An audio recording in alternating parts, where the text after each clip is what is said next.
ایک مرتبہ آپ صلی اللہ علیہ وسلم کی خدمت کے اندر صحابہ کرام رضوان اللہ تعالیٰ علیہ مجمعین جمع تھے، تو اس بات کا تذکرہ چلا کہ دنیا کی بہترین عورت کون سی ہے۔ کسی نے کیا بتایا، کسی نے کیا صفت بتائی۔ حضرت علی رضی اللہ تعالیٰ عنہ اٹھے اور گھر کی طرف چلے۔ اپنی بیوی فاطمہ الزہرا رضی اللہ تعالیٰ عنہ سے پوچھا کہ آپ صلی اللہ علیہ وسلم کی خدمت میں یہ تذکرہ ہو رہا ہے، ابھی تک کوئی فیصلہ نہیں ہوا، آپ بتائیں کہ دنیا کی بہترین عورت کون سی ہے؟ تو فرمایا کہ دنیا کی بہترین عورت وہ ہے جو نہ کسی غیر مرد کو دیکھے اور نہ کوئی غیر مرد اس کی طرف دیکھ سکے۔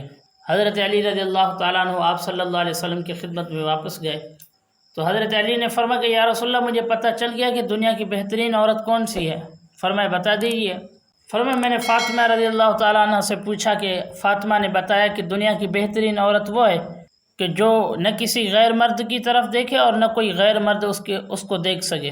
تو آپ نے فرمایا فاطمہ تو بضعۃ منی، فاطمہ میرے جگر کا ٹکڑا ہے۔ تو یہ جو عورت کا پردہ ہے نا، یہ بہت ضروری ہے۔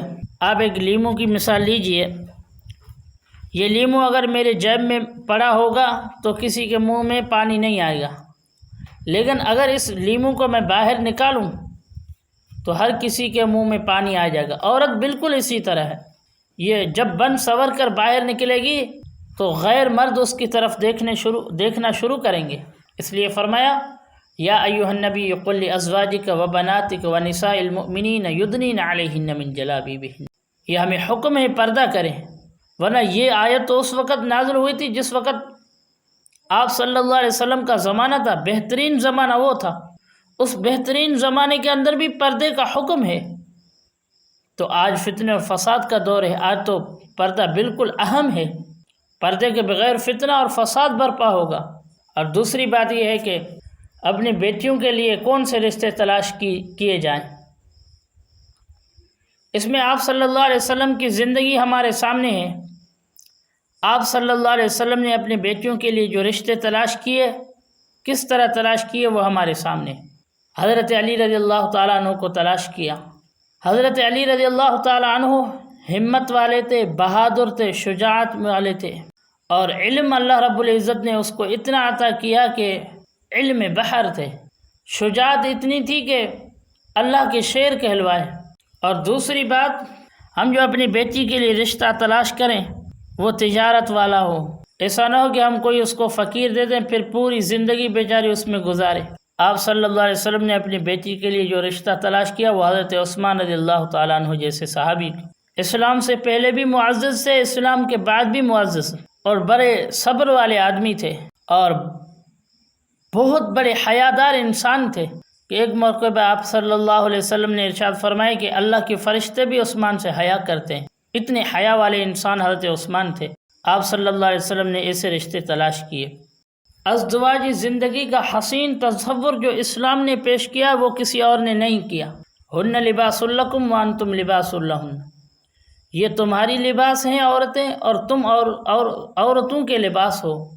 لباس کہنے میں دو باتیں ہیں، دو حکمتیں ہیں۔ ایک تو یہ ہے کہ لباس کے ذریعے سے انسان کو زینت ملتی ہے، تو کامل انسان وہ ہے جو شادی شدہ ہو، ورنہ انسان ناقص ہے۔ اور اسی لباس کے ذریعے سے انسان کے عیب چھپتے ہیں، گویا کسی اور کے سامنے یہ عیب اس کے ظاہر نہیں ہوتے۔ اور دوسری حکمت یہ ہے کہ میاں اور بیوی ایک دوسرے کے بالکل قریب ہیں، جیسے بدن اور لباس میں فاصلہ نہیں ہے، اس طرح میاں اور بیوی دونوں کے اندر یہ فاصلے نہیں ہونے چاہیے۔ یہ نہیں کہ قریب رکھو، بلکہ کہا کہ وعاشروہن بالمعروف، ان عورتوں کے ساتھ بہترین نمونے سے زندگی گزارو۔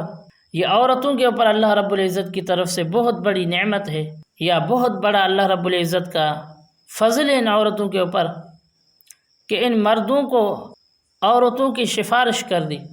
اور اتنا بھی نہ ہو کہ اپنے سر پر بٹھا لیں عورتوں کو، پوری زندگی عورتوں کے پیچھے چلیں، پوری زندگی عورتوں کے پیچھے چلیں، نہیں، حد درجے میں رکھیں۔ اللہ رب العزت نے اما ہوا کو حضرت آدم علیہ السلام کی پسلی سے پیدا کیا، سر سے کیوں نہیں پیدا کیا؟